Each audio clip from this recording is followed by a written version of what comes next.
سو نیک کاموں میں آگے بڑھو، تم سب کو اللہ کی طرف لوٹ کر جانا ہے، پھر جن باتوں میں تم کو اختلاف تھا وہ تم کو بتا دے گا۔ اور ہم پھر تاکید کرتے ہیں کہ جو حکم اللہ نے نازل فرمایا ہے اسی کے مطابق ان میں فیصلہ کرنا اور ان کی خواہشوں کی پیروی نہ کرنا، اور ان سے محتاط رہنا کہ کسی حکم سے جو اللہ نے تم پر نازل فرمایا ہے یہ کہیں تم کو بہکا نہ دیں۔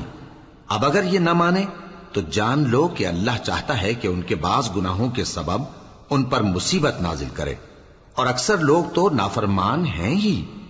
پس کیا یہ زمانہ جاہلیت کے سے فیصلے کے خواہش مند ہیں؟